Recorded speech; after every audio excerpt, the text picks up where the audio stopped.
અટલાદરા વિસ્તારમાં ભાતીજી મંદિર પાસે ટેકરો પાર્કિંગનો ગ્રામજનોએ વિરોધ કર્યો છે। ભારે સૂત્રોચ્ચાર કર્યા।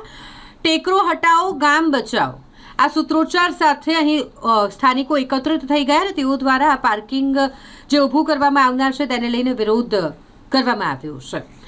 વડોદરા શહેરના અટલાદરા વિસ્તાર જ્યાં પવિત્ર ભાથીજી મહારાજનું મંદિર આવેલું છે ને ત્યાંની બાજુની ખુલ્લી પ્લોટની જગ્યા જ્યાં ટેકરો કરીને કમર્શિયલ પાર્કિંગ ઊભું કરવામાં આવનાર છે જેને લઈને સ્થાનિકો અને ગ્રામજનો એકત્રિત થયા છે। તેમણે વિરોધ નોંધાવ્યો છે। તેમનો આક્ષેપ છે કે આ જે જગ્યા છે ખુલ્લી પ્લોટની ત્યાં જનહિત માટેના કામ થવા જોઈએ, પરંતુ અહીંયા જ્યારે કમર્શિયલ વાહન પાર્કિંગ શરૂ કરવામાં આવશે તો ટ્રાફિકની સમસ્યા સર્જાશે અને જેના કારણે આસપાસના લોકોએ આ માટે વિરોધ નોંધાવ્યો છે। ટેન્કરો હટાવો ટેન્કરો હટાવો ટેન્કરો હટાવો ટેન્કરો હટાવો ટેન્કરો હટાવો ટેન્કરો હટાવો